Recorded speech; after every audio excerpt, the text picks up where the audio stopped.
നമ്മളിപ്പോ ചെയ്ത പാവം മറ്റൊരാളോട് പറയാ, സുഹൃത്തുക്കളോട് പറയാ, കൂട്ടുകാരോട് പറയാ, അത് വലിയ പാപമാണ്. ബഹുമാനപ്പെട്ട അബൂ ഹുറൈറ റളിയല്ലാഹു അൻഹു റിപ്പോർട്ട് ചെയ്യുന്ന ഹദീസ്, നബിയുനാ റസൂലുള്ളാഹി സ്വല്ലല്ലാഹു അലൈഹി വസല്ലമ തങ്ങൾ പറയുകയാണ്, കുല്ലു ഉമ്മത്തി മുആഫാ ഇല്ലൽ മുജാഹിറൂൻ. എന്റെ ഉമ്മത്തികൾക്ക് അല്ലാഹു പുറത്തു കൊടുത്തേക്കാം, എന്റെ ഉമ്മത്തികൾക്ക് അല്ലാഹു മാപ്പ് ചെയ്തേക്കാം, എന്റെ ഉമ്മത്തികളുടെ പാപങ്ങൾ അല്ലാഹു ഏറ്റെടുത്തേക്കാം. ഇല്ലൽ മുജാഹിറൂൻ, പാപങ്ങൾ പരസ്യമായി പറയുന്നവരൊഴികെ, പാപങ്ങൾ പരസ്യമായി പറയുന്നവരൊഴികെ അവരുടെ പാപങ്ങൾ അല്ലാഹു മാപ്പ് ചെയ്യുകയില്ല. ശേഷം ആദരവായ റസൂലുള്ളാഹി തങ്ങൾ പറയുകയാണ്, വ ഇന്ന മിനൽ മുജാനാ وإن من المجانا أن يعمل رجل بالعمل عملا أن يعمل رجل بالليل ثم ينشر ثم يصبح فقد ستره الله فقال يا فلان عملت البارحة كذا وكذا. ബഹുമാനപ്പെട്ട അബൂ ഹുറൈറ റളിയല്ലാഹു തആല അൻഹു റിപ്പോർട്ട് ചെയ്യുന്ന ഹദീസ്, ആദരവായ റസൂലുള്ളാഹി സ്വല്ലല്ലാഹു അലൈഹി വസല്ലമ തങ്ങൾ പറയുകയാണ്, എൻ്റെ ഉമ്മത്തികൾക്ക് അല്ലാഹു പുറത്തു കൊടുത്തേക്കാം, എൻ്റെ ഉമ്മത്തികളുടെ പാപങ്ങൾ അല്ലാഹു മാപ്പ് ചെയ്തേക്കാം. ഇല്ലൽ മുജാഹിറൂൻ, പാപങ്ങൾ പരസ്യമായി പറയുന്നവരൊഴികെ, പാപങ്ങൾ പരസ്യമായി പറയുന്നവരൊഴികെ, പരസ്യമായി താൻ ചെയ്ത പാപങ്ങൾ പറയുന്നവരൊഴികെ എൻ്റെ ഉമ്മത്തികളുടെ പാപങ്ങൾ അല്ലാഹു മാപ്പ് ചെയ്തേക്കാം. ആദരവായ റസൂലുള്ളാഹി തങ്ങൾ പറയുകയാണ്, വഇന്ന മിനൽ ജുബാനാ, വിഡ്ഢികളിൽ പെട്ടവരാണ്, വിവരമില്ലാത്തവരിൽ പെട്ടവനാണ്, അയ്യഅമലർ റജുലു അമലാ അമലം ബില്ലൈൽ, കഴിഞ്ഞ രാത്രിയിൽ അവൻ ഒരു തെറ്റ് ചെയ്തു, ഫഖദ് സതറഹുല്ലാഹു അലൈഹി, അല്ലാഹു അത് ഒളിപ്പിച്ചു വെച്ചിരിക്കുകയായിരുന്നു, പടച്ചവൻ അത് മറച്ചു വെച്ചതാണ്. തുമ്മ യുസ്ബിഹു, നേരം വെളുത്തപ്പോ ഇവൻ തന്റെ സുഹൃത്തിനെ വിളിച്ചിട്ട് പറഞ്ഞു, യാ ഫുലാൻ അമിൽതുൽ ബാരിഹത കദാ വകദാ,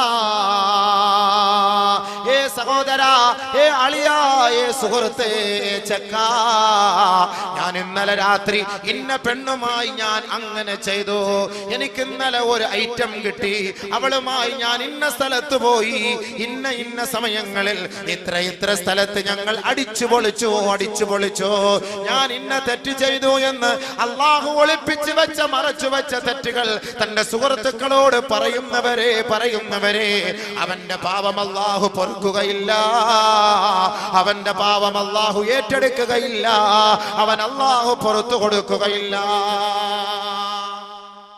ചില ആളുകൾ മണിയറ രഹസ്യം പരസ്യപ്പെടുത്തുന്നവരുണ്ടാകും. തന്റെ ഭാര്യയുമായി ബന്ധപ്പെട്ട രീതികളും, തന്റെ ഭാര്യയുമായി എങ്ങനെ ബന്ധപ്പെട്ടു എന്നും, ഇന്നലെ രാത്രി ഞാൻ മണിയറയിൽ കഴിഞ്ഞതെങ്ങനെയാണ്, എന്റെ ഭാര്യയോടൊപ്പം കഴിഞ്ഞതെങ്ങനെയാണ്, എന്റെ ഭാര്യയെ ഞാൻ തൃപ്തിപ്പെടുത്തിയതെങ്ങനെയാണ്, ആ ശരീരത്തിന്റെ ഓരോ ഘടനകൾ പോലും വിവരിച്ചുകൊണ്ട് മണിയറ രഹസ്യങ്ങൾ പരസ്യപ്പെടുത്തുന്നവരെ ലോകത്തിന്റെ പുത്രൻ മുഹമ്മദ് മുസ്തഫ സല്ലല്ലാഹു അലൈഹി വസല്ലമ തങ്ങൾ വളരെ വളരെ ഗൗരവത്തോടു കൂടിയാണ് അവർക്കെതിരെ പ്രഖ്യാപിച്ചത്. ഇന്ന മിൻ ശർറിന്നാസി മൻസിലാ യൗമൽ ഖിയാമ, നാളെ ആഖിറത്തിലെ പടച്ചവന്റെ കോടതിയുടെ മുന്നിൽ മഹ്ശറ വൻസഭയിൽ അല്ലാഹു റബ്ബുൽ ഇസ്സത്ത് തന്റെ ജനതകളെ, തന്റെ അടിമകളെ മുഴുവനും നീതിക്ക് വേണ്ടി, വിചാരണയ്ക്ക് വേണ്ടി ഹാജരാക്കുമ്പോ ഇൻദല്ലാഹി മൻസിലാ, ഇന്ന ശർറന്നാസി ഇൻദല്ലാഹി മൻസിലാ, അല്ലാഹുവിന്റെ അടുക്കൽ ഏറ്റവും നികൃഷ്ട ജീവി ആരെന്നറിയുമോ, അല്ലാഹുവിന്റെ അടുക്കൽ ഏറ്റവും വൃത്തികെട്ടവൻ ആരെന്നറിയുമോ, പടച്ച തമ്പുരാന്റെ കോപത്തിനും അല്ലാഹുവിന്റെ ശാപത്തിനും പാത്രീഭവിച്ചവൻ ആരെന്നറിയുമോ, റജുലുൻ, ഒരു ഭർത്താവാണ്, റജുലുൻ, ഒരു പുരുഷനാണ്, യുഫ്ളി ഇലാ ഇംറഅതിഹി, തന്റെ ഭാര്യയുമായി രാത്രി ശയിച്ചിട്ട്, തന്റെ ഭാര്യയുമായി മണിയറയിൽ രഹസ്യം പങ്കെടുത്തു കെട്ടിട്ട് ആ കഴിഞ്ഞ രാത്രിയിൽ തന്റെ ഭാര്യയോട് അവൻ എങ്ങനെയാണോ ശയിച്ചത്, എങ്ങനെയാണോ ലൈംഗികമായി ബന്ധപ്പെട്ടത്, അവൻ പരസ്യപ്പെടുത്തുന്ന വിഡ്ഢികളെ അവനാണ് നാളെ ആഖിറത്തിൽ ഏറ്റവും നികൃഷ്ടനെന്ന്, ഏറ്റവും നീചനെന്ന്, ഏറ്റവും നിന്ദ്യനെന്ന് നബിയുനാ റസൂലുള്ളാഹി സ്വല്ലല്ലാഹു അലൈഹി വസല്ലം. അത് ഒരാൾ ചെയ്ത പാവം, അല്ലെങ്കിൽ പാവം അല്ലെങ്കിലും ഇനിയിപ്പോ പാവം ചെയ്താലും അങ്ങനെ പാവവും പറയുമല്ലോ. സ്കൂളിൽ നിന്ന് എനിക്ക് ഒരെണ്ണത്തിനെ കിട്ടി, അല്ലെങ്കിൽ ഞാൻ ഇതിനെ മാംഗ്ലൂർ പോയപ്പോൾ ലോഡ്ജിൽ പോയപ്പോൾ അവർ അഡ്ജസ്റ്റ് ചെയ്ത് തന്നു, പൈസ കൊടുത്തു, അവിടുന്ന് ടിക്കറ്റ് എടുത്ത് ബസ്സിൽ യാത്ര ചെയ്യാമെങ്കിൽ ഒരാളെ ഒപ്പിച്ചുതരാന്ന് പറഞ്ഞു. അങ്ങനെയൊക്കെ എനിക്ക് കിട്ടി, നീ വേണമെങ്കിൽ കൂടെ കൂടിക്കോ, നിനക്കൂടെ ഞാൻ ഒപ്പിച്ചുതരാം, ഞാൻ ഫോൺ നമ്പർ തരാം, നീ ഒന്ന് പോയിക്കോ എന്നും പറഞ്ഞിട്ട് ആ തെറ്റുകളെ വിളിച്ചു പറയുകയും ചെയ്യിക്കുകയും അതിന് പ്രോത്സാഹിപ്പിക്കുകയും ചെയ്യുന്നവൻ ഏറ്റവും വലിയ നിന്ദനാണ്. നബി സല്ലല്ലാഹു അലൈഹി വസല്ലം തങ്ങൾ പറഞ്ഞത് ആൺപിശാചും പെൺപിശാചും പോലെയാണ്, ആൺപിശാചും പെൺപിശാചും പോലെയാണ്. പരസ്യമായിട്ട് റോഡിന്റെ സൈഡിൽ നിന്ന് അവർ ശാരീരികമായി ബന്ധപ്പെടും, ഒരു കൂസലില്ലാതെ ലജ്ജയില്ലാതെ അവർ വിവരമില്ലാത്തവരാണ്, ശൈത്താന്കളാണ്, പിശാചുക്കളാണ്. നബിയുനാ റസൂലുള്ളാഹി അഷ്ഹദു അല്ലാ ഇലാഹ ഇല്ലല്ലാഹ് അസ്തഗ്ഫിറുല്ലാഹ്